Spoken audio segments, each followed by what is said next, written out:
In the center of the hub of the circle of this native nation in North America is the Lakota Sioux. Pine Ridge is an icon. A lot of things have happened here. We were always the one that fighting for some survival. This entire reservation is a prisoner of war camp, and we're treated as such. On these concentration camps here in our own country. America belongs to the Indians. The objective is very simple. Give the power back to the people. And we made a treaty nation to nation, not government to government. What I like to see is us Indians put a big lawsuit on the United States government for violating our treaties. All these claims sovereignty is constantly in jeopardy. It's rough to be an Indian. They try to act like they're chiefs, but they're not. To me, they act like kings. They're trying to make us white men.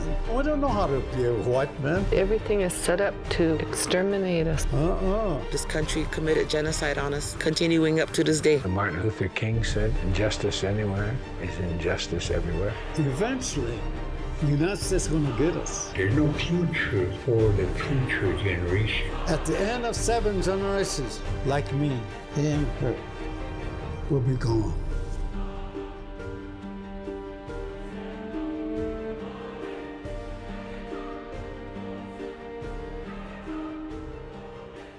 Well, let me start from the beginning, and this is my favorite part. Before there was time, there was Ia. And Ia was all-encompassing, covered everything. But Ia decided to create, so she created light, and subsequently life, the earth, our grandmother, and all that you see, all her children here. And things were beautiful. And we Lakota were in the underground. When one of us decided to take a peek at the outer world, and there was the trickster, who was a teacher to teach us about the twists and turns of living in this world. They enticed this man and his family and a few other families out because they saw the buffalo and they liked the buffalo, and they said, you can have all the buffalo you want, just come on out. The spirits told us that as the buffalo goes, so goes your nation. So we believe that we are brothers and friends with the buffalo because for thousands of years we have eaten the buffalo, which has sustained and maintained healthiness and well-being. Remember, we had been tricked, so we didn't know how to live in this life. We started making mistakes, and we started becoming a disoriented, disorganized people. The spirits took pity on us and sent us the sacred white buffalo cap woman. Our spiritual teacher was both a woman and an animal. And the animal came towards us and manifested itself into this beautiful woman. She gave us instructions with the sacred pipe, and we would learn how to live life once again on earth. So as the evolution of our presence here on this Turtle Island evolved, it was created and patterned after the lifestyle of the four-legged and the winged kingdom. Lakotas were very mobile societies, and they were the happy campers, so whenever they wanted to get going, they just went and got going. They followed the buffalo herds all across this continent this way. So they never stayed in one place, always replenishing the earth. 20 years later, to come back to that place and it'll be all lush and beautiful again. We're a very oral people because nothing was written. The only thing that was put down was the winter come, putting on there significant things that happened within the camp.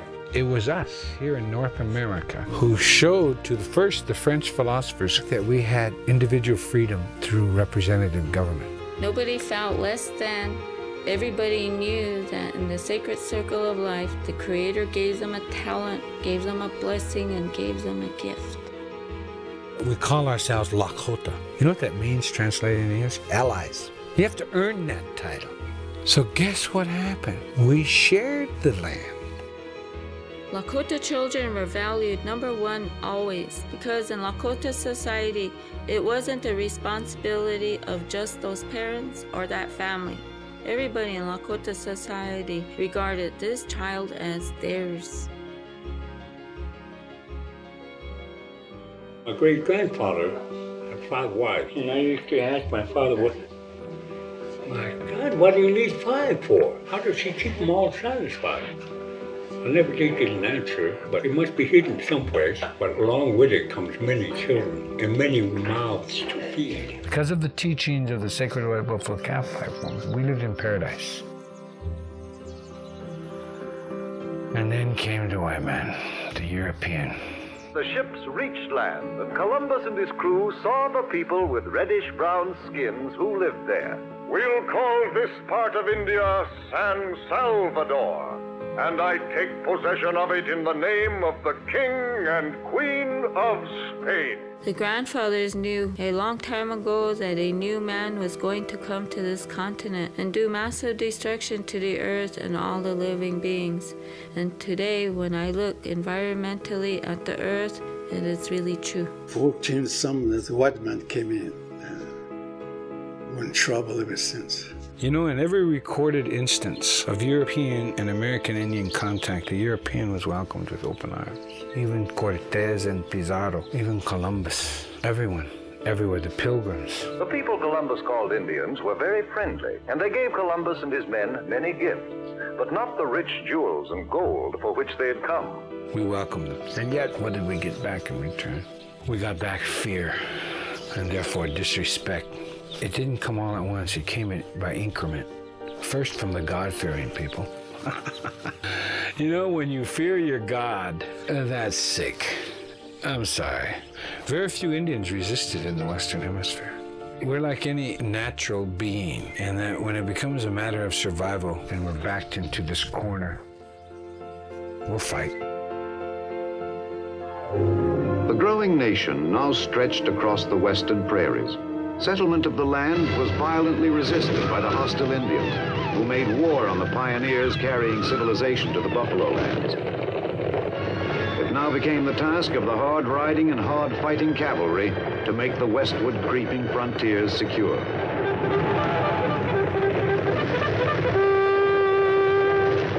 1851 treaty was a treaty of passage. They were just going to go through our country. From 1851 to 1868, there's a blackout in our history. The U.S. took pictures of our ancestors who signed the 1851 treaty. They gave these pictures to men like Custer. These mercenaries went out and killed all these leaders who signed that 51 treaty. And then in 1868, they brought men from the hang around the forts. They brought them in and made them chiefs.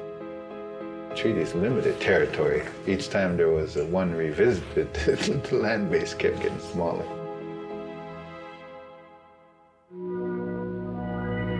A pathless wilderness, wild, rugged. That was the Black Hills of South Dakota in the early 1870s. Far from the paths of civilization, where fortune beckoned with a glittering smile and life hung on the quickness of a trigger finger. There was gold in them thar hills. Gold on the mountains, in the rivers, and in the dark depths far below the surface of the earth. By the tens, the hundreds, the thousands, they tunneled the mountainside. They combed the gulches. They strained the rivers, creeks, and streams in their wild quest for gold. There was clumps of gold big as your fist laying all over the Black Hills, and that's what the white man found. They went crazy over it. Our people never had a use for that gold. They stole all the gold out of the Black Hills. We're bound and determined, regardless what happened to us, we're going to hang fast to our treaty. Although in contrast, the federal government broke every one of them. But we can prove to the world that we kept ours. We didn't make war on them. Custer was really being terrible, man, killing the women and the children. Lakota men in time of war, we have no history of them taking the lives of women and children. Skirmish followed skirmish in those lusty and troubled years. The whole savage West was aflame. Peace came hard and slowly, and only with the constant pressure of force applied by the mounted guardians of the nation's territories.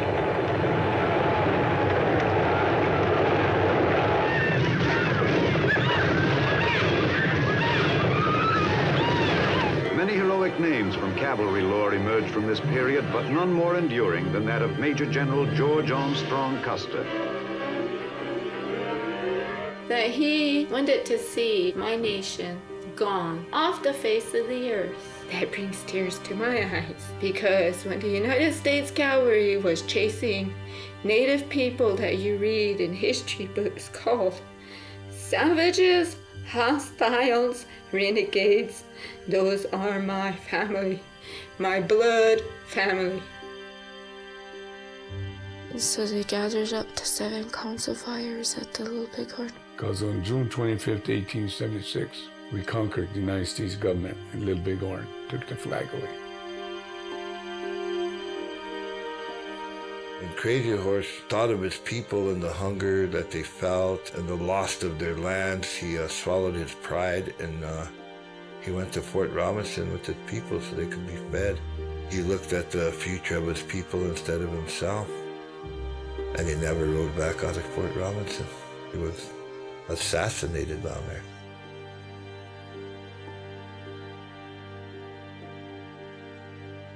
If there is a man with massive destruction and no compassion in his heart that can kill off millions of buffaloes like that, he sure can kill the Indians too.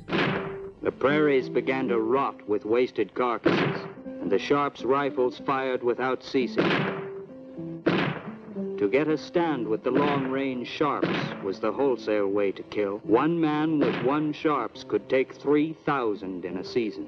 By 1869, the Union Pacific Railroad had divided the buffalo into northern and southern herds. By 1873, the hide hunter campaign reached its peak in the South. The hunters and skinners now covered the plains from the North Platte to the Arkansas River. They were a raucous blend of bumped railroad workers and Civil War veterans. They liked killing, and they liked whiskey. The grandparents are very wise. They really understood right away what had happened to them. Because they killed off all the buffalo, their friend. They were in instant poverty.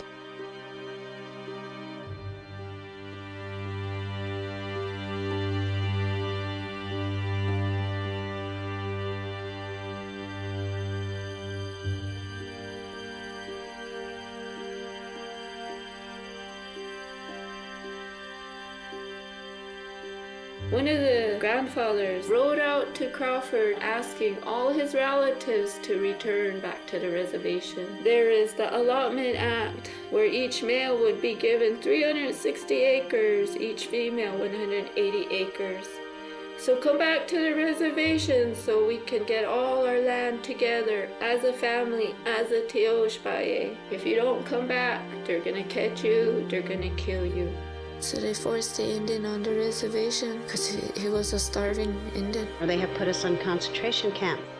They put us on reservations. They put barbed wire around our reservations, and they said, you know, you stay put. To this day, Pine Ridge, South Dakota is prisoner of war camp number 344. What was once a very beautiful society had to change overnight.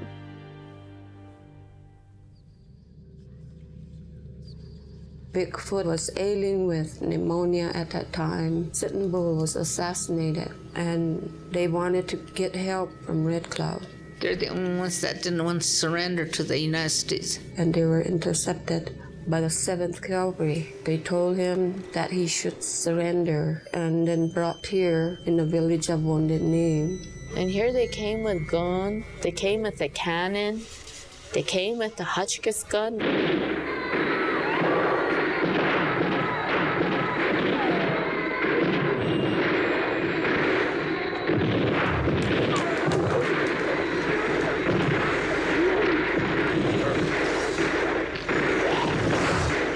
They massacred a harmless, weaponless village. They massacred over 300 men, women, and children. The babies' heads were smashed to save bullets. My grandma ran from there, age 9. Her whole family was killed over there. And they threw all these people in a big hole. My Grandpa Arnhock's mother, his name comes crawling. She's one of the victims. And they found a little girl. Her name was Lostbird, nursing under her dead mother. Why did they do that? And yet they believe in God and all that, you know, churches and 10 Commandments. They're not using none of them. It was the last massacre of Indian people by the United States government's cavalry.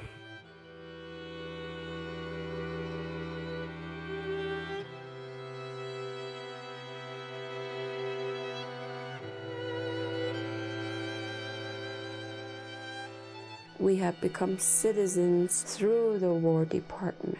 We live by what you call federal Indian policy. And this Indian policy was only designed for genocide to really make us go away. They had 2 federal departments under the Department of Interior. They were considered Department of the Indians. It was the Indian Health Service and the Bureau of Indian Affairs. The Bureau of Indian Affairs was utilized to try to pull off complete genocide.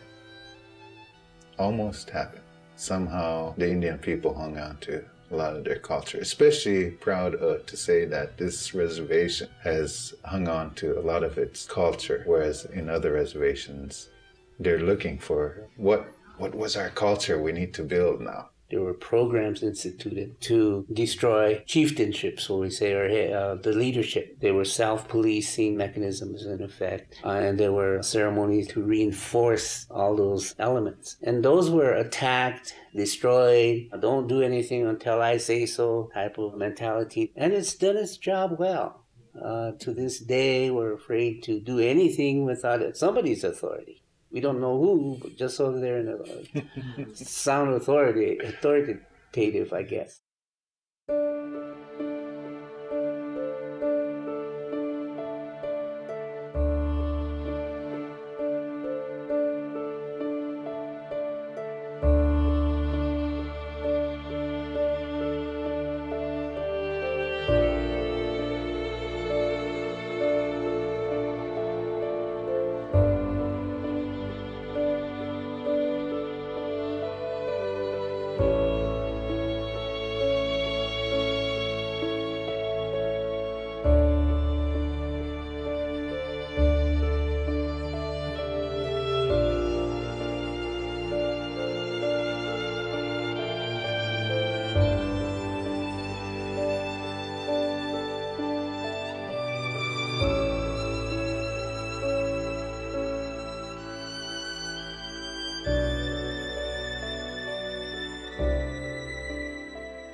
The Wheeler-Howard Act, when it was imposed on the people, is just a paradigm of the federal government system. They never allowed the incorporation of true cultural atonements and governance of the people, and took away all the treaty guarantees that were promised. The vote that was taken to get the people to accept this form of government was not done properly, and the people know this. Members from outside the tribe, Spanish people, Caucasian people, were allowed by the federal government to vote. No one else is allowed to vote in it, even though they might live in our area, only tribal members. So the old people, traditional people, they don't want it. They want the old ways. We're supporting a system that wiped out the buffalo, that in the treaty said basically we're taking the warrior off the horse, taking the feather out, putting him behind an ox and a plow. So that warrior was told to destroy and rape Mother Earth that he had so much respect for. The role was taken away from them of what it meant to be a Lakota man. So they ended up starting to kind of scuffle with each other within the reservation. But in time, things started to fall apart. So eventually the women came out to do some of the roles, like being the breadwinner and all that. When I looked at our men and when we were put on the reservation, their role in the family changed. Government took over that, gave us spoiled meat, commodity lines, spirituality, their culture, which was so intricate. All of the societies wiped away. What did we have left? They found out drinking. You get numb and the pain's gone, but you gotta stay that way. And suicide rates, high. They did a congressional act to do away with the sun dance.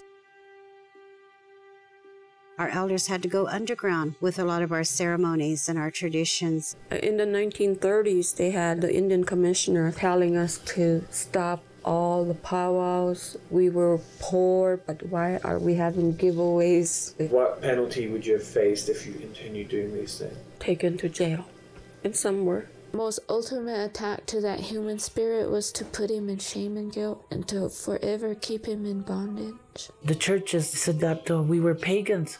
We worshipped in the dark. They criticize the Indian religion. That's hate. That's not being Christian. I don't call them Christians if they think the Indian religion is worshiping the devil. We're not worshiping the devil. The Christian, they want to baptize this old guy. Because he fought the white people. He didn't want to be baptized. Anyway, he hid under the bed, and the missionary got the water. Baptized. Father Bartholomew de las Casas went back to Spain and debated with Sepulveda across the country on whether we were human beings or not. And he lost the argument. You know, it wasn't until 1898 that the Pope declared us to be human beings. Christianity, they put fear in you. There's heaven and hell. Our way is not that way.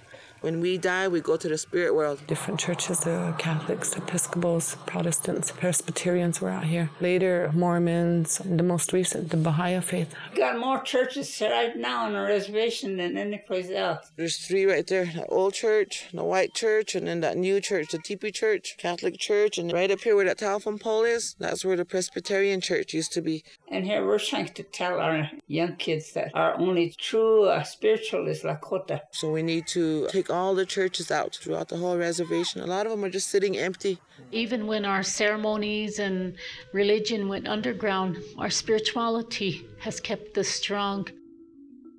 Government again, they said, we don't like the way you teach your children. The boarding schools, they were trying to make us fake white people. You no longer can teach your children the way you have for hundreds of years. Now, the Bureau of Schools at that time were all BIA, so the policies were all federal policies. They took away the family, the closeness. They broke it apart. So when these children grew up, they didn't know what family life was all about. Then they had kids and then they didn't know how to raise their family. And that's where our Indian people were very strong, having the strong family and the extended families. That was a successful society because it was the grandparents and the mothers who were the teachers. The boarding schools, the church systems was a massive and concerted effort to assimilate and acculturate the Lakota way of life. It was a law that these children had to be in school or else the parents are going to go to jail.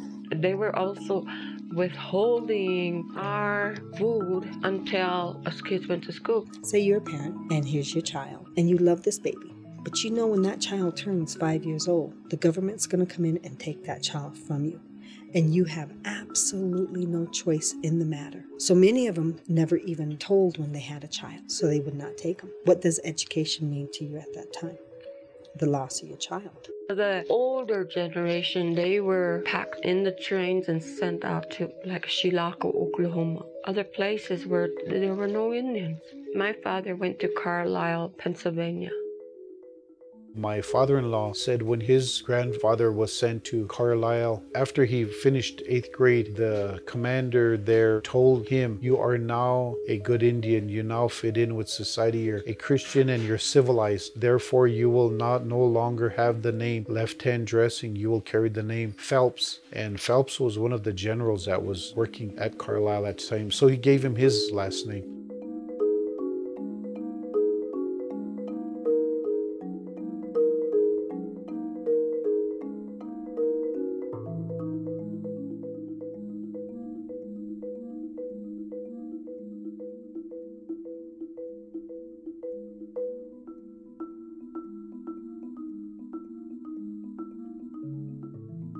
They changed their names. The people had long hair, they cut their hair off. During my mother's school days, she said that they'd get them up 3 or 4 o'clock in the morning. They'd make them do marching drills in the snow, in the rain. They didn't eat good. She doesn't want to talk about it because it was a trauma for her. She couldn't adjust to it, and neither could the others. They beat us with rulers on our hands. What the hell?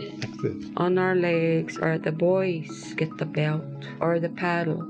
Or, you know those black dresses they have on the priests and the nuns? They have long keys, and they'll hit you in the back with that. That hurts. We couldn't talk our own language. They punished us. How would they punish you? Maybe they wouldn't feed you for a whole day. There's nobody listening like our matron or teacher. We talk Indian. In order to speak our own language, we got to go down to the creek. There's a creek right here. Go down and talk. My first language was the Lakota language. It wasn't until I went into boarding school that I was forced to learn how to speak English. And I blocked it out of my mind. I do not speak that language. I used to tell people I don't understand when they talk Lakota to me. That's what they did to us in school. In spite of the beatings we get in school, we're still not well educated because they were ignoring us. Some of those Jesuits even sexually assaulted the grandparents. So that is why today in our society we have to deal with sexual abuse. When you say older generation, it's not that old. I was at boarding school when I was 5 years old. We had our beatings, we had our fears and the language, and we didn't learn anything about our culture. It's an experience I would not want anybody else to go through. It's a powerful thing, isn't it? Oppression.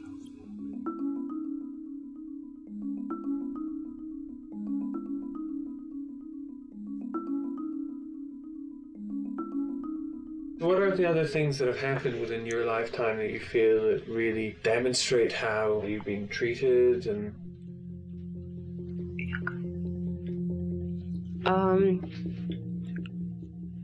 The medical department at that time,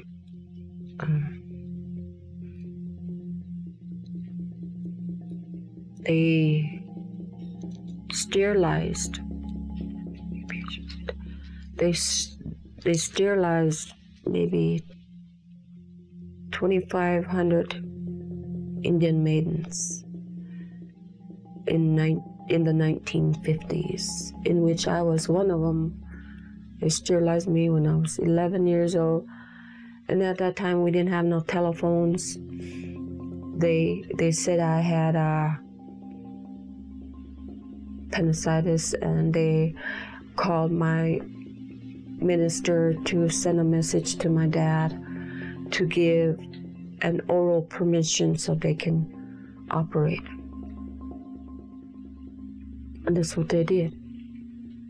And I didn't even know. It's just physical and mental torture and abuse. And I have blocked out some of my years, which I don't wish to remember.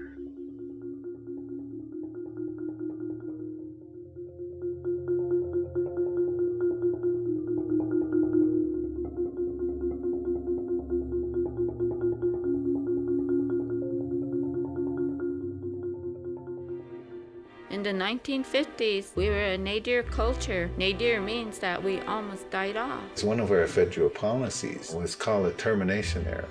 The United States decided to cut off relations with all these tribes. They developed a program called a relocation program, which took the tribal member off the reservation and sent them to other areas in Denver, San Francisco, Portland, for them to go out and work. So they made all these huge promises that you're going to have a real good paying job when you get to places. And little did they know, when they got there, they were going to create what they call Indian slums. There weren't that many jobs that the government said there were. And so that program didn't succeed.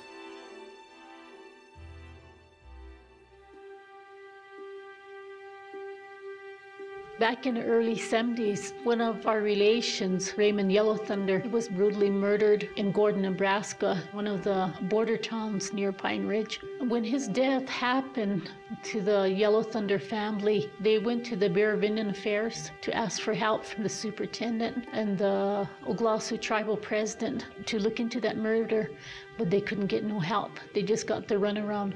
An American Indian movement was meeting in Omaha, Nebraska. So they asked a relation to go down and give the message that we needed American Indian movement up here to look into the death. And they came. They shut down the town of Gordon, Nebraska. They marched and they took over City Hall. From his death, it woke a lot of people up. It made us learn how to fight back and protest back to the government. Now, before that, our people were so scared. Some of the Indians are still that way. Some of you aren't old enough to know when we didn't have a culture, we were ashamed of it, when we hid it. When I joined the American Indian movement, that's what the educated Indians called us. Called us blanket asses, living in the past. They even took up guns against us. Our struggle at that time was trying to get the identity back. My sons and I joined that in Denver because we seen how they treated Indians. The American Indian movement came in the 1970s. I realized, hey, I'm somebody. I'm a special person. I got my first language. I should be proud. I started speaking my language again. It took a lot of these urban Indians to come and teach us that this is our land. We had all the power to exercise our own rights. Told us what our rights were. Well, educating ourselves. Reading all the books, everything we can, to use their laws against them. Because all the laws they make, they break and make a new law to cover the old one. At that time, Dickie Wilson, he's a tribal chairman. He done a lot of crazy things. The way he operated, he got the majority of the council by some method to side with him. And regardless what the minority felt and thought, they supported him. Good or bad, right or wrong, they supported him. The people got so frustrated He done something wrong. So these traditional people, they don't know where to go. So they call on American Indian movement. That's when Russell Means and Dennis came in. Wounded Knee in 73 that I was fortunate to be a part of was that statement of being pushed into a corner, and we said it's a matter of survival. We got to fight back. I thought we were going to take over Pine Ridge. I wish we did. Then they changed everything, then we hit Wounded Knee. The way we did it was pretty sharp. They occupied the road junction and practically stopped traffic. It was very effective. My kids and I were working in Denver, so we quit our jobs and gassed up our cars and came up. They had little bunkers here and there, all around here. There's some across the road, some on the hill. Regular AIM, there was over 100. They come from all different tribes. The local AIM chapters, they must have been close to 200, I guess. And then there were the people that just naturally lived here, caught in the middle of it all. Yeah. The U.S. Marshals came, and on the hills, they surrounded us with tanks. They sent in their helicopters and planes, but the American Indian movement had then occupied the Wounded Knee store, the Catholic Church on top of the hill, the Protestant church. The marshals that came in, they're not from this country, so I don't know why they want to trespass and start shooting at us. But see, we're home, so no place else to run to. But we do have to hide when they start shooting.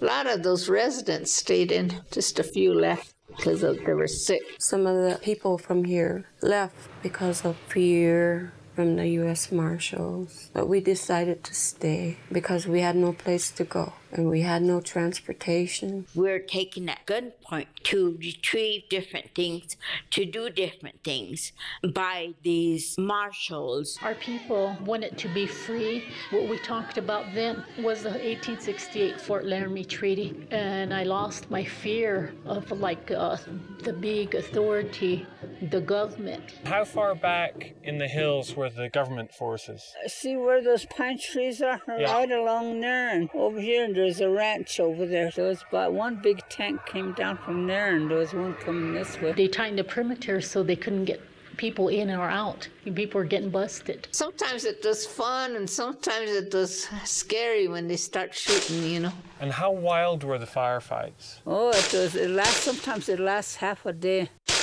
They'll shoot at anybody that's an Indian. We got shot at many times. I went through every firefight. Their machine gun firing, they fired right at our house. Even the dogs were scared to walk around. They shot anything. The horses, the cows that got in the way. That was good meat. We didn't eat the horse, though. We could see the tracers go right through the wall. We all had to lay down on the floor and pray. I think our prayers were the only thing that really saved our life. Right up here where that telephone pole is, that's where the Presbyterian church used to be. That's where Frank Clearwater got killed. They brought in food and supplies, him and his wife. They say when he went into the church, he took his backpacks off. He laid on a bench, and they had a firefight. And a bullet came and shot him in the head. He died instantly. But, you know, he's one of my heroes. So is Buddy Lamont. He's buried up here, too. He was in the Vietnam War, and he came back for furlough. And so he came into Wounded Knee to defend his people, and he got killed here. And the Army at that time gave him dishonorable discharge. But his family worked on it, and they finally gave him an honorable discharge.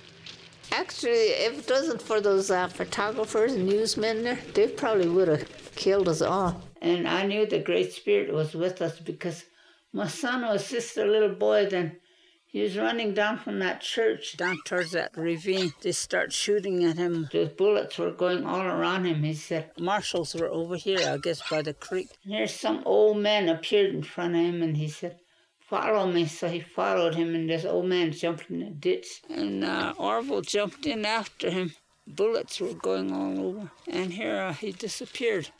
No man, nobody in there. He wasn't the only one. A lot of guys that were in the occupation told us stories about what they seen or hear, and there were spirits around that helped them.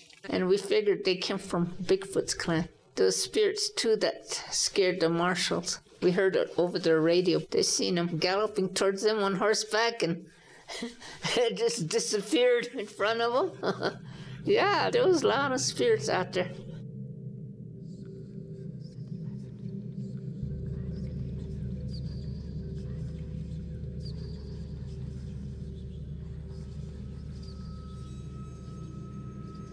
Some of the older ones that were there, they didn't last very long after the occupation. A lot of them became alcoholics or either died of heart attacks. It's just like going through a shell shock. And I hear a big boom, it used to make me want to hide, just fall or something. It was the most frightening and electrifying experience I've ever had. When it was over, our village was not the same. Our store was gone. It was burnt up. Our Catholic church was gone. It was burnt. Our museum was burnt. That was the first time that I ever felt in my whole life a taste of freedom. Boom.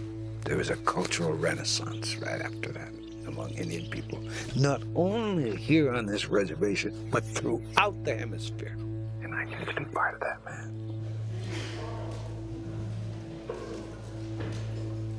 It seemed like 30 years ago. Oh, no. No, every time you see this, it seems like a couple weeks ago. Right after occupation, most of the AIM people left.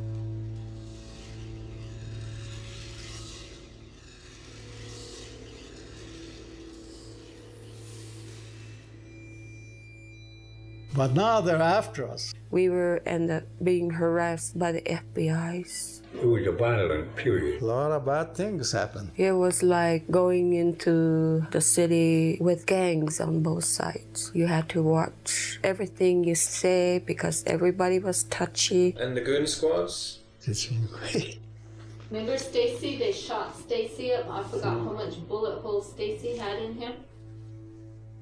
I think during that time, what I went through, a lot of traditional people, the young boys, young girls, they're killed. They were more or less targets.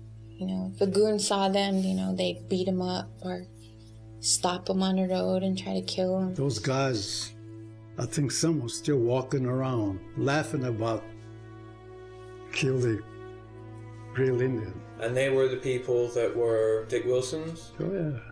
We call them goons. They're the ones that were killing us. Through the FBI, through the government supporting them with weapons and guns, and quite possibly giving them immunity. How many people died in total in that period? There was like 68 people identified in that reign of terror. And yet, with all these people being killed, and there was all the FBI on the reservation. They're siding with the goons. Yeah. Indians, all right. Good Indians is the dead one. I think that's about all I can say. Some sweating now. Yeah.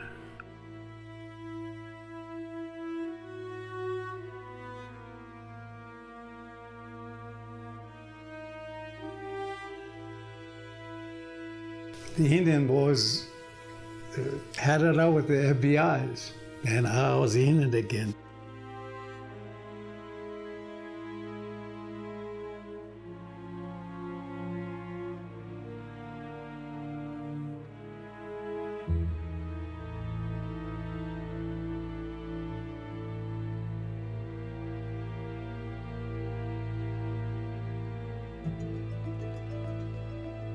We're not responsible for a lot of things that happen. Like they had Peltier in. He's a new national aim. He's not a local, but they arrested him for killing 2 FBI's. They never did prove. We know it's a conspiracy. In 1981, we believed in returning to the Black Hills. AIM people took over. What the guy got killed in Yellow Thunder Camp. Yellow Thunder Camp. I was in there again. And the federal government removed us. Helicopters came out of the sky. At gunpoint. Men dressed all in black. We should have stayed there then. I know, we should. Should have just stayed there. And they loaded up the Indian and they threw him in jail at Hot Springs. All because he returned home to his sacred land. It was a mess, and it's still a mess up to this day. So at this time, we'd like to start with the prayer. And remember, all the loved ones have passed on. Well, back on June 8, 1999, they found my younger brother and my cousin dead down here in this ravine down here. Wally Black Elk's my younger brother and Ron Hardart's my cousin. They were brutally murdered, but they were not murdered here. Their bodies were moved to here. The way they came in and chat, they could have came around, rode out that way. We find no drag marks, no blood traces. The way they were found, laying head up, side by side. The Hardart family got their autopsy report back, and their brother had a bullet hole in his head. From what I seen, my brother was cut and beaten. He was beaten pretty bad. He was up there that day drinking. And this Ronnie Hardart, he's always up there. They were together. Where exactly? White Clay. White Clay is illegally on our land. They've been selling alcohol illegally for decades. They sell to our people who are too young to drink. They sell to people that are far too intoxicated to drink anymore. Prostitution has been going on. We've felt racial abuse and also death in White Clay.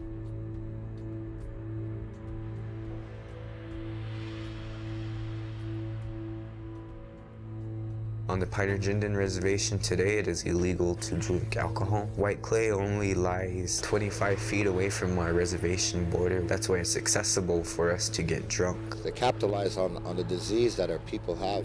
Under the 1851 treaty, the 1868 treaty, the 1877 Dawes Act, and 2 executive orders signed by 2 of their presidents, stating that White Clay would always be part of Pine Ridge. It would not go back in the public domain. It's a lawless town. And since then, there's been no investigation? Well, they're keeping it from us. If these were 2 white people that were found down here, they would have had someone arrested and in jail already. It's going on 8 months. The FBI is not doing a thorough or adequate investigation. It's a cover-up. They should be investigating Sheridan County because of all the deaths there. They should be investigating the Sheridan County law enforcement officials. There were killings up there before, people found dead, and no one doing nothing about it. We organized the Walk for Justice after their bodies were found in June. After the 2nd March, we established Camp Justice, that we would remain here. At times, we were met by snipers and helicopters and airplanes on some of our marches, and they call us the violent people. Who's the violent ones here? One time a man said that it is noble to march, it is popular to march, it is honorable to march, but you can't march forever. But the indigenous people of these lands, we have been walking for 500 years. I look at the Cherokee, the Trail of Tears, when they were herded, made to walk towards the eastern lands. I look at Geronimo and his people when they were made to walk to Florida. I look at the longest walk across America back in 1977. We will continue to walk until justice is found. Every Saturday we walk. I live in 5th world conditions here in America. Something wrong with that picture. I'm the landlord here. Why do I have to live this way? This entire reservation is a prisoner of war camp, and we're treated as such. No one cares. We're people out of sight, out of mind. Lifespan expectancy, 45 years of age. Starve them to death. Highest alcoholism rate. Disease them to death. Highest homicide and suicide. Our court system is in shambles. Our health services is in shambles. Police department is in shambles. The government's in shambles. The alcoholism, the disease, the drug addiction, it's everywhere. You can't measure anything on this reservation by the white world. Outsiders have a negative view of Pine Ridge, like they're really scared to come into the reservation. Our county has been the poorest county in the United States. In these statistics, every one of these was an individual. Every one of these had a family and were loved by family. There's no work around it. Just the people who works for the Bureau, tribe, things here. That's all. We on Pine Ridge know the impact of 80% unemployment. We feel it, see it, and participate in it every day. You know what it's like to go hungry. You know what it's like to freeze. When you want a job, it's not relevant whether or not you're educated, but it's, oh, that's my sister's daughter, you know, I gotta hire her. It's like that. We have been created as a welfare-dependent society. Because our people has been assimilated by the government. And they look Indians, they're just like Indians, but they're assimilated. Their mind is totally corrupted. They're not grounded like the traditional grassroots people. There's no pride in our people anymore. Mud all over the front yard, beat up old car beside it. It's very sad that, as Lakota people, we're to be respecters of the earth, and yet we have all this garbage flying all over. Social worker takes his daughter and several other neighborhood kids to a nearby off-reservation movie place. On the way back, the children were about to throw their candy wrappers and stuff out the window of the van. His daughter jumped up and said, "Don't do that. It's against the law. Littering is a no-no," and all that. The dad was telling me that he was proud of his daughter right at that moment. After the reservation sign went by, she jumped up and said, "Okay, you can throw it out now." And that's an illustration of how we pay attention to the rules off reservation, but when it comes to the reservation, we don't want to follow any rules. It's probably the worst it's been in the last couple of decades, and people are barely surviving. When you talk economic development, we're talking about developing economies that already exist, and we need to get economies started. The federal government built up the infrastructure in all the surrounding counties and municipalities, and so development and progress happened in those areas. But on this large land base, the federal government did not build general infrastructure of the place, so development can't happen right now. Any dollars that come in here, the economic just isn't here to turn over that dollar even once. The road systems are patterned to send that dollar directly off into non-Indian communities who survive on it, and our economy is just nothing. The Bureau of Indian Affairs was actually the ogre, and we probably did many things that we should not have. Corruption was there. That is a stigma that I have to answer to every day. BIA to us is public enemy #1. When we do something, BIA says, well, no, you can't do that. Look at our ranchers. Because of the Bureau of Indian Affairs, they're ineligible for other agricultural loans that the white non-Indian ranchers get. Just about every program, whether it's fire, police, roads, welfare, land, come under my responsibility area as superintendent on behalf of the federal government. So it's similar to a mayor. The BIA, they were never meant to help us. They were put there to bring us down, just steps of annihilation. Communication is critical, but I was knocked off my radio program. I was knocked off of the newspaper column. Because before I speak, all my words have to be cleared all the way up through my regional office, the Washington office, and into the OMB. Once all the wording is approved, then I have to come on here and say only those words. Do I work for BIA or CIA? Like right now, we are not to talk to you, but we are. I recently was interrogated because apparently I told the tribe something I shouldn't have. We need to put all the cards on the table and make decisions together. That is being hindered today by the federal system through the Anti-Lobbying Act. Yet, if I'm supposed to advocate for the tribe, for the people, then I should be able to do that. And the system shouldn't come after me because of that. This form of government, the tribal government under the Indian Reorganization Act back in 1934, just doesn't work. It's too easy to corrupt. It doesn't provide for the services. It doesn't meet the needs of the people. Again, assimilation comes in. They've been incubated in the 1934 Howard Wheeler Act all their life. So that's the only way they know how to live. Gimme, gimme. Give me food, give me this, give me a house, give me. An unelected person as the treasurer of the tribe who was appointed by the tribal council actually ran things, and people see this, and it was a little dictatorship from the council itself, and no one could do anything about it. Everything was behind closed doors. And he used money as a means of capturing his support of the council members themselves by giving them stipends to meet off the reservation, travel monies to go elsewhere. They pay themselves $500 for vehicle maintenance a week, so that's $2,000 going into their pocket. Shit, I need my car fixed. Look at these, could have all bought an Indian or Rez Bomb because the Rez Bombs are $500 marks. We always had to beg these guys for $2 because we're standing over here without gas. Councilman helped their own family members and friends, so that's when I announced the takeover on the 16th of January.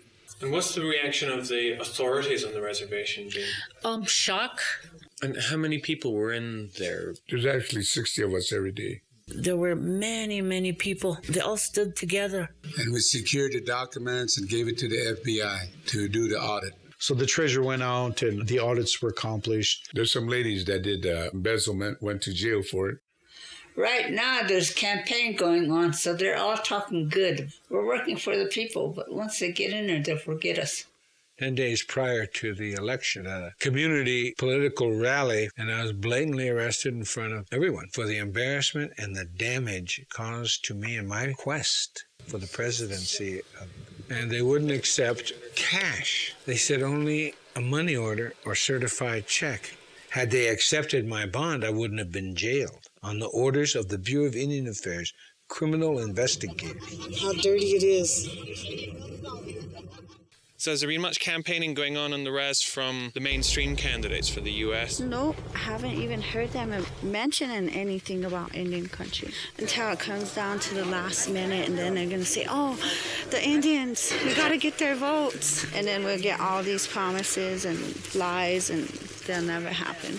President Clinton, I thank you very much for visiting with us today. Thank you. And go vote. Make your voices heard. Don't wake up tomorrow morning wishing you had a friend in the Senate who's not there because you didn't go. You can keep Tom Daschle in the Senate.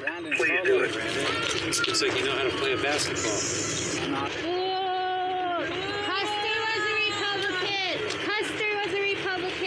To the government, we're sovereign on certain issues, but when it comes to certain ones, we're not sovereign. Historically, tribes have always been frustrated by not getting that international recognition of a sovereign entity. The United States said we're citizens of the United States in 1924, but we're not, because we made a treaty nation to nation, not government to government. That sovereign instrument is what regulates the relationship with America and the tribes. All these tribe sovereignty is constantly in jeopardy. Acts of Congress, court decisions, even though everyone refers to the tribe as a sovereign nation. A court case in California where a small tribe doesn't have the resources loses in the federal court system. That decision is applied impacting this reservation. So really, what is sovereignty? Treaty to Native people of this land is like a Bible. The government says a treaty is a supreme law of the land. For who? They don't honor their treaties with us.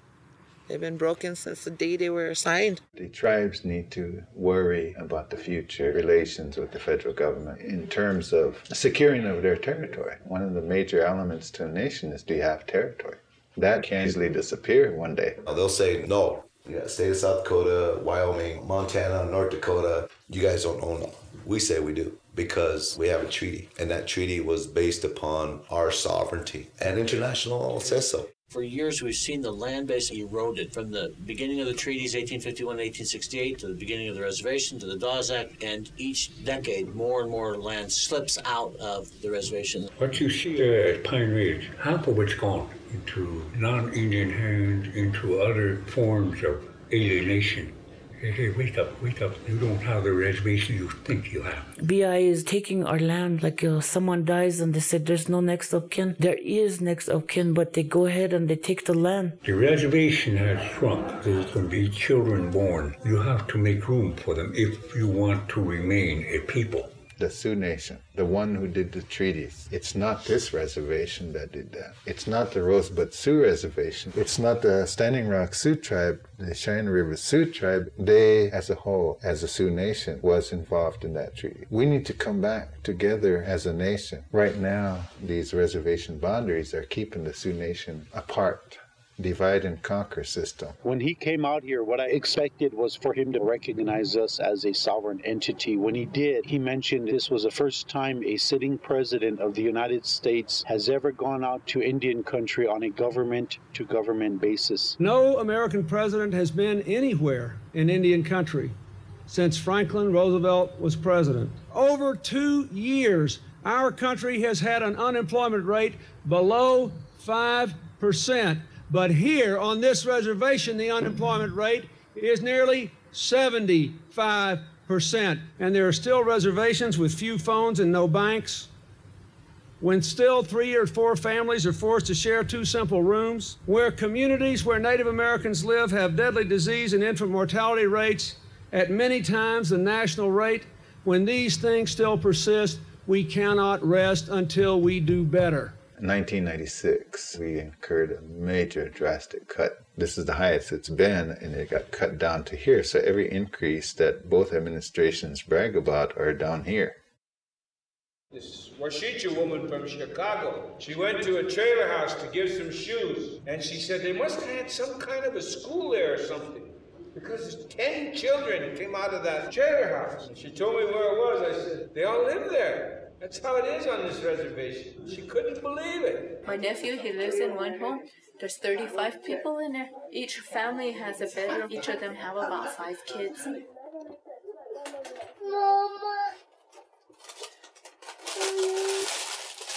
It's my daughter's trailer house, and we just live here. Me and my 7 kids. We're really homeless. We don't have a home of our own. I don't have no income. I try working, but I was on a program called TANF where you have to work for your welfare check. And I worked last month and part of this month, but my hours didn't even count because they closed my case, and they didn't even give me a notice. And my hours that I did, 80 hours, wouldn't count, he says. And so at the moment, this is the outhouse? Yeah, a herd of cows came through, they knocked it over and just fell apart.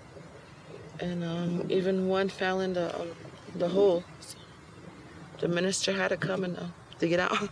This is our heating stove. It holds 1 gallon of kerosene and it lasts through one night. And this is what I cook on. This little 2-burner propane heater, and that's my propane tank. It lasts for 4 days, just cooking on it for my kids. And how much does a propane tank cost? It's $10 a tank. And if I sell beadwork and make $10, I go buy a tank.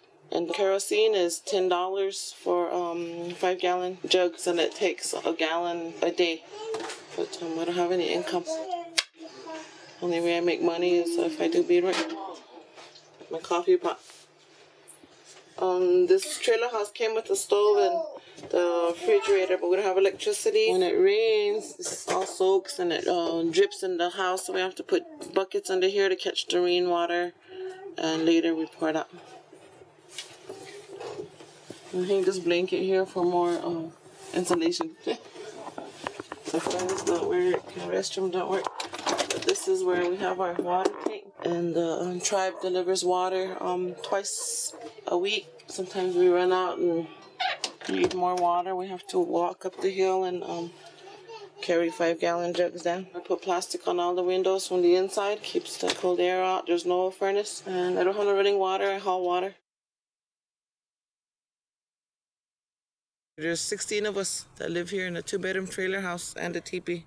Right now, my son is staying in the teepee, him and his girlfriend, because they were living in a van, but it got too cold. So they moved in here, and I moved in a trailer. I sleep on the floor in the trailer. And will people be in the teepee through winter? Yeah, we had it all fixed up in here. We had a microwave, and we was going to move our TV in here, too, but we didn't. It got too cold. Who might talk Oja?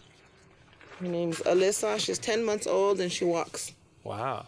Because of these moccasins I made her. The tribe does not pick up trash for the people that live out in the country. Mm-hmm. So everyone don't have no trash disposal. So everyone has trash dumps like this all around their houses. And so we have to burn our trash and just put it like this. And it's really a health hazard, I think. There are no jobs, so we can't work, to pay our utilities. And we don't get no money from the government. My family here, we sell beadwork, arts and crafts, and that's how we make ends meet. I still live here in this trailer house, and we still don't have running water, and I still have plastics on my windows. But after my daughter passed away in 2007, she left 5 kids. And so I had to take care of them, and the older one, he turned 18. He took custody of the younger ones in the clusters. They got a 4-bedroom house that they live in over there now. And most of these trailer houses don't have water hookup. They don't have propane. They don't have furnaces. They're rejects from the city trailer lots. They're too old, so they bring them down here to the reservation and just dispose of them. There's trailer houses all over, and some of them are broken and vandalized and things. We choose to live this way. We don't want to live in the cluster projects. There's too much gangster activity and too much alcoholism, too much infighting. In the 70s, when Dick Wilson came in, that's when you got all of these cluster homes. They came in with HUD. A lot of our old people don't like that cluster housing. Close together, they built the houses. That's where they start fighting at each other. More and more people are being convicted that live in housing projects. Oglala Sioux Housing Authority gave up jurisdiction. So we have a no-knock entry on this reservation where if you live in a government house, the cops want to come in and break your door in in and pull guns on you, they feel they have the authority to do that. This is really a harsh climate to live in. It's really cold in the winter and really hot in the summer. This elderly couple that live in a housing over here, we're out of propane, and that's when it first got cold last month, and no one could help them with propane. They both got sick. They both had pneumonia. They took him to the hospital. He was okay. His wife went into a coma and she died. People do freeze to death here.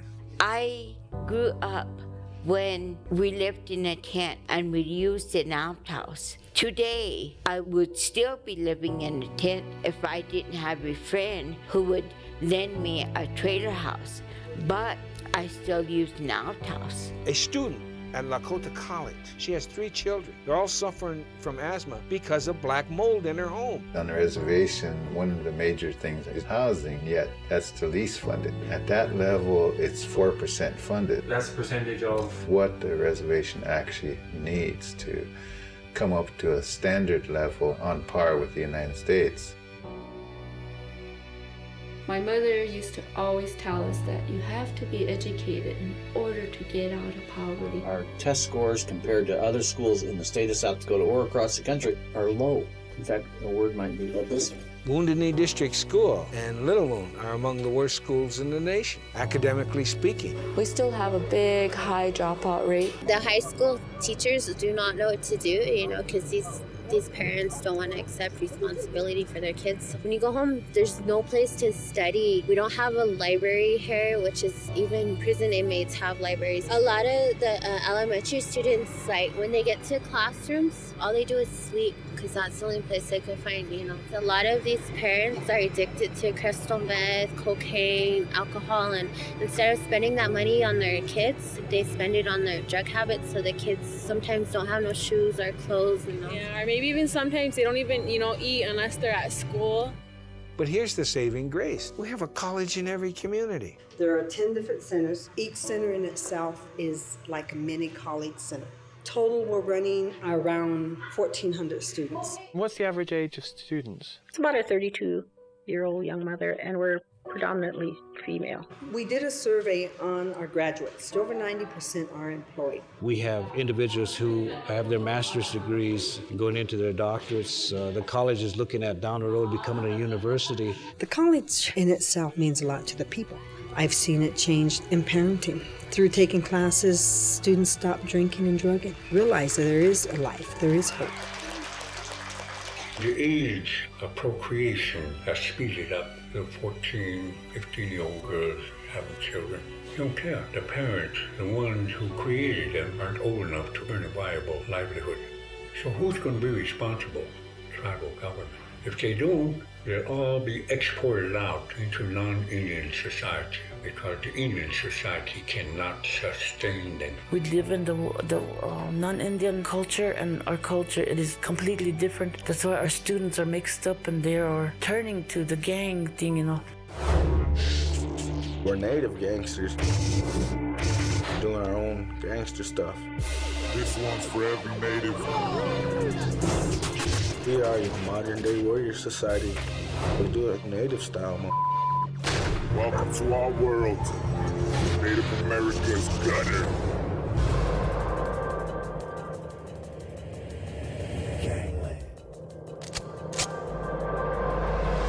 On the remote Pine Ridge Indian Reservation, these teenage descendants of Sioux warriors now band together, not against their tribe's old enemy, the U.S. Army, but against each other. It's war out here in these streets, man, for real. Everybody fighting everybody. Everybody has a gun. Everybody wants to get a gun. Do a lot of kids get into gangs and stuff just to keep themselves amused? Actually, it's more of a factor of being accepted because they don't find that at home. You couldn't say the gangs are like the real gangs in LA. Though, it's not even comparable to that violence. And we don't really even have drive-bys or, nothing serious like that. I live in a housing cluster. It's called Evergreen Housing. There we have gangs. They're like Trey and TBZ and Serrano's 13, Nomads and True. And every night there's kids coming out and they're spray painting all the houses and they're having gang fights, because we don't have a learning center for kids to go and hang out and just kick it. From MTV, it shows you that gangster way of life. It's the gap between The traditional and urban European culture, the one that is caught and not knowing who they are, imitating the black culture, Hispanic culture, and the drugs. Whatever gang there is out there, we have something better within our own culture, which is the Tokala Society. Our most prominent leaders like Sitting Bull and Crazy Horse were Tokalas. It gives you a sense of respect. It gives you a place of honor here in our own nation here. The grassroots that we are today are very strong. We take our young people and train them at a very young age in spiritual ways, and cultural ways. Kids don't have any place to go. There's nothing on this whole reservation for children. No swimming pools. The creek's all polluted. They can't even swim in a creek. Whether they love skateboarding or whether there's something for them, there's no parks. There's no clean fun on this reservation for us as youth to do. But drink and smoke weed. That's what many of my friends do for entertainment. They go buy 2 cases of beer and party. Alcohol is strictly forbidden on reservations, drinking punishable by jail time. And yet every afternoon you can see Native men and women cross from the reservation over to the state of Nebraska to buy beer and liquor. If you go down like in White Clay and you see all these people on the sides and they're all drunk and they're all Indian and they're sitting there at the can of beer and their children, they see that and they don't want to hear anybody say, oh wow, I saw your mom at White Clay, she just passed out on the street. They don't want to hear that. So what they do is to make themselves forget about it is they themselves pick up a can of beer and they start drinking. The mother and the father pass it on to their children grow up and start drinking, and when they have kids they pass it on to their kids. So somewhere somebody has to stop. Alcoholism is starting very young on our reservation now, because I see little kids drinking about 11, 12 years old. Because of alcoholism, we lose a lot of children because they died in a car. Under the influence of alcohol, you don't know what you're doing. You can kill yourself, you can kill someone else. When there's a party going on and little sister's back there or little brother, they're sleeping back there, and somebody who's wasted staggers back there and violates them, or a woman who's at the party passes out and the men violate her. We are all alcoholics at a very young age. It's just recently been introduced into our history, 200 years ago? 200 years ago is like yesterday. There's a molecule or there's something inside our body that totally rejects the chemical of alcohol, which affects us physically and mentally, so then therefore we can't handle alcohol. I see that the sobriety movement getting bigger. I used to drink real bad. One day I just woke up and I just got tired of it and I said, I don't want to do this no more, and I started sun dancing. I did not think they would quit using drugs or quit drinking alcohol or quit committing domestic violence. I'm a recovering alcoholic, 27 years sober. And after about 15 to 20 years of it, that particular person had had enough and went to treatment and has been sober for 3 years now. My great-grandson told me to quit drinking, He said, Grandma, quit drinking. He said, please. He was about 6 years old and he's a teenager and he's drinking now. I was lost for a lot of years where I was into alcoholism and drugs and things, and there was a takeover that happened in the Black Hills. So me and my cousins and a bunch of us who like to party, so let's go up there and check it out. Living there, I experienced a bear spirits, and I started believing traditional ways after that, That's where I found my spirituality and my sobriety. Many of my cousins died from alcoholism, specifically cirrhosis. For a few years I became immune and I didn't want to go to their funerals and their wakes because I really hated to cry for them. I just wanted to stand back and look at it like a bubble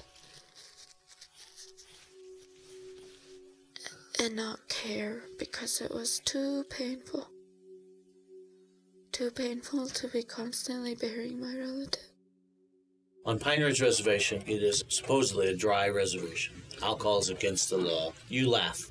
I agree with you. It's a joke. If you have one law that's such a joke, it makes a joke of every law on the books. You have that right. Feeling. This reservation has voted continuously over and over and over again to be a dry reservation. You listen to the people. When I left in the early 80s, people who were dealing drugs, when I returned in 1999, the same people were still dealing drugs. I was at a home last night in Kyle, and right next door, she said, everyone knows it. Next door is their bootleggers. But every time they make a raid, somehow they get word of the raid, and they're dry. Back in the 1920s when they had prohibition in America, the people went as far away as Canada to bring back the booze, as they called it. The Bureau put up a roadblock right at the Nebraska state line. And all of a sudden, calls were coming in that there was a massive exodus out the east side of Pine Ridge down to Chadron. People were heading for Martin and Gordon. They were making their runs. So there are many roads leading into the Pine Ridge. We can't just prohibit alcohol. People are going to continue to drink and they're going to continue to do drugs. But if we invest in our children and spend time with them, we have a better shot at the next generation.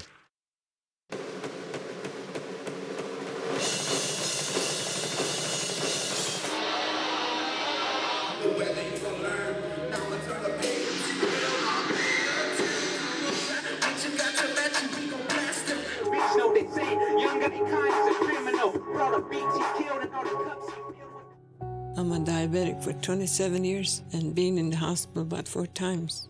The genes of the Lakota, the cells, they are not used to very much fat. So when the cells got any fat, right away they grabbed it. It's like gorging itself. So that is why today Lakota really have obese people, when before the buffalo had hardly any grease in it, any fat in it. A real good example would be, we're gonna have a traditional feed, fry bread and soup. Flour, sugar, salt, mixed with yeast and water and oil, and just mix it up to make a bread dough that just rises, and then we roll it out and we just fry the dough. You can tell me till you're blue in the face, it's traditional, it's traditional. No, it's not. Fry bread came from Europe. Bread, grease, that's theirs. In fact, this is what's giving us the diabetes. This is what is killing us. Indians have a really hard time controlling their diet because the diet is mostly comprised of commodities, which is about the only thing we get out of the treaties. Potatoes, grapes, and these are dry milk. Where is it at? Anyway, dry milk and all. These are all we getting on commodities. Sometimes we get donations too on food, but these are all commodity. It's not what we want to eat. They just give it to us. Powdered eggs and flour, and we got mice in the house, so we have to put everything away. And how often do they give you the commodities? Once a month. Anytime during the month we get, they give us cards to say how much in the family. And they have so much for each person. And you go and collect it from somewhere? Or? Yeah, we have to go clear to Pine Ridge at the commodity house, or sometimes once a month they come to this cap offices. And they distribute it there? They only stay about half an hour. We usually miss out. What's the quality like on the commodity food?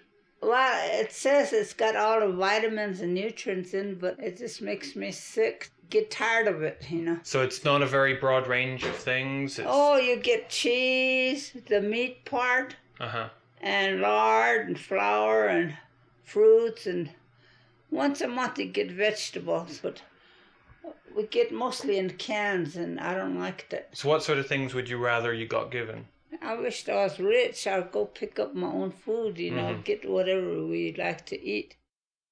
And we're dying at 35. If you didn't die from alcoholism or diabetes, you could die from heart disease. Because of the stress levels, we have a lot of Indians that smoke cigarettes. We have a lot of Indians dying from cancer. And they always say, quit smoking. But you know, in the moments when things are getting so rough, if you had a cigarette, it calms it all down.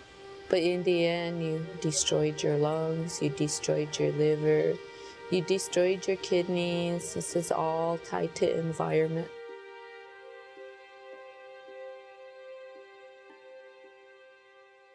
What was it you're studying? Psychology. It's two different worlds. So I'm trying to figure out how to bring both of them together to be able to function in both, which would lead me into my daughter. Her name is Larissa. She's 12 years old. And Larissa is a victim of child abuse. She's completely wheelchair bound. She's completely dependent on every aspect of her life.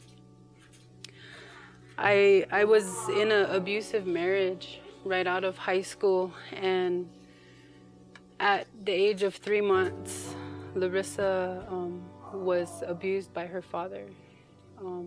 He hit her in the head, and so she suffered severe brain damage. On the 9th day of her being in a coma, they told me that I would have to make a decision to turn her life support system off. And I told them they couldn't force me to do that. I told them I wasn't the Great Spirit to make that decision. In our family, there's bear medicine. So my grandpa, my kaka, he went to Humblecha in that blizzard for 4 days and 4 nights. And my uncles brought the medicine up to the hospital in Rapid City, and we prayed for her with it. When my uncle asked his 2 spirits who went with him to Vietnam to help her, what we witnessed was they started breathing into her ventilator, and we could hear the breath. So it was their breath. And all the machines start going off. They start going crazy. The lights, her heart machine, everything started going crazy. And that's what scared the medical professions in the hospital.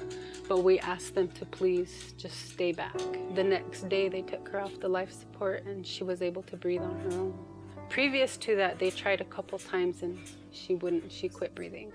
No drug did that.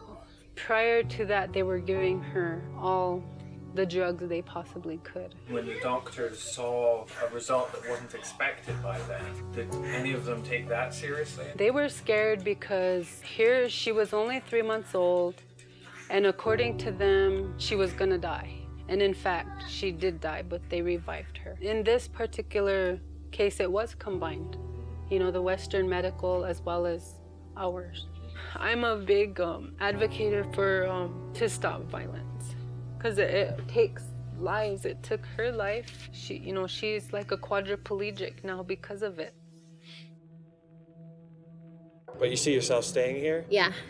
I think it's better to stay here instead of running from your problems, you know? Some of us never even left the reservation. We try to leave, we're back like a month later because there's so many problems out there, like racism. The vicious outward racism is not so much there anymore, but it's at a more dangerous level, which is subtle. People out there, like in Rapid City, it's the most racist place I know. Having lived throughout the United States, I was appalled at the way my Lakota people were treated in Rapid City, South Dakota, which is the most racist city in the northern part of the United States. In fact, it is called the Mississippi of the North. A lot of people regard us as savages and, the bad side, but that's not true, They knock you down every chance they get, and they try to take all the children away. White foster homes, they get a lot of money for taking the kids. They take all our men and put them in prison. We are a human cash crop in this state. We are a people who have been beaten down, intimidated so much that we believe that that's the way we should be treated. This oppression has held our people down for so long that they actually believe in the oppressor. The U.S. civil rights people were down here in December to see if it was a racial problem. Of course it's a racial problem that exists here. I mean, way back to Raymond Yellow Thunder of 72, our people have been murdered. It's just not happening here in Sheridan County. It's happening on the creeks of Rapid City, South Dakota. It's happening up in Mobridge, where a young Indian man, 24 years old, a FAS baby, he had the mind of a 12-year-old. 4 young white kids stuffed him face down in a trash can, dead, and all charges were dismissed. We made a commitment 11 years ago that we would continue to march until justice is found. The bodies of my younger brother, Wilson Wally Blackout Jr., and my cousin, Ronald Harthart, were found within the boundaries of the Oglala Lakota Nation. 11 years we've been seeking justice. The case was closed in 2002, which the families was not even aware of. So we had the case reopened in 2004. The FBI would send a large team to come down and arrest our people, but yet when our people are found murdered, we're lucky to get one FBI agent down here. In the case of Wally and Ron, the FBI didn't show up till 2 days later. And we will continue to keep attention to all these other unsolved deaths of our people. The list is long, but the list is very small if there's any list of actually solving these murders. But one day it will be a day of justice for all our people. In our family, every summer, we have a 2-week camp out down on our land. And what we do within those 2 weeks is 2 weeks of decolonization. Because every day, one of our children will go to college. Every 3 hours that he finishes, he gets assimilated into the white way. And so we have to bring him back into our way and keep him in touch with what is real. Because the American way of life to us is not a real way. It's dad and mom and their children, and that's it. You don't have that strong foundation of a clan, of a kinship. And this is what we're all about. We want our kinship, we want our clans, and we want our way. And be left alone so we can participate in our way. I'm not bitter against any one of the creators of the injustices of my past. I'm only looking to a new tomorrow. All we have ever wanted is to govern ourselves, to take care of our people. Pine Ridge used to be a microcosm of what is going to happen in America. It has now been passed by America in terms of political stupidity. The white man has triumphed once again. He is proven to be stupider than we are. And we're colonized. We have an excuse. If Sitting Bull ever came back, he's gonna say, "What the hell happened to you guys? I said to learn only the good and throw away the bad from the other cultures." We didn't throw away the bad, we learned and we're using it. And that's what's causing a lot of our problems today. When I go visit a home, first thing, give me coffee, give me something to eat, joke around. No matter what, we joke around. Of all the peoples, thank you, God. Thank you for making me an Indian. And of all those Indians, thank you for making me a Pine Ridge. Because I was always really proud of Pine Ridgers and Lakotas. I've had a chance to go away to college for a couple of years and experience what American society is like, and it made me want to come home. What was it struck you the most?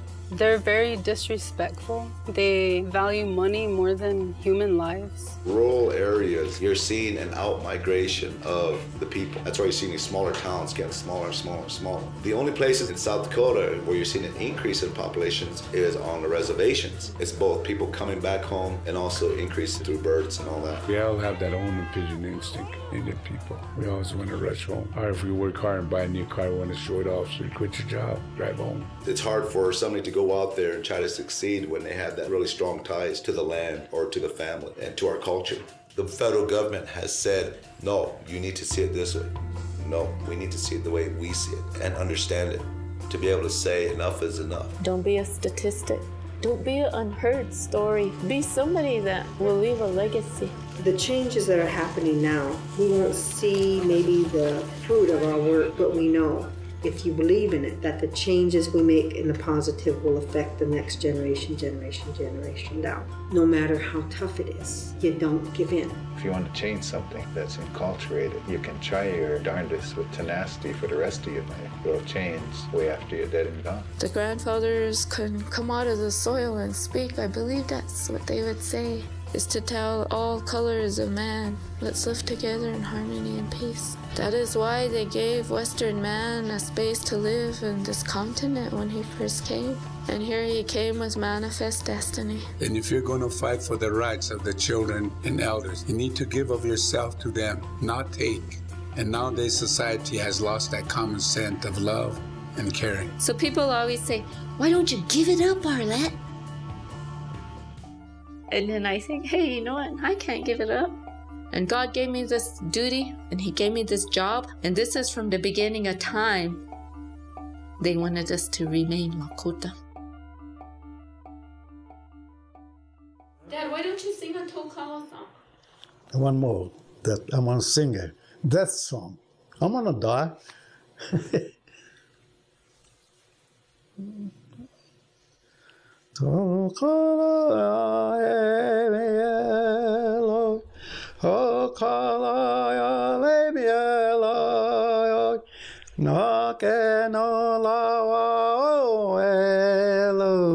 Yo, hey, hey, ho, hey, oh, hey.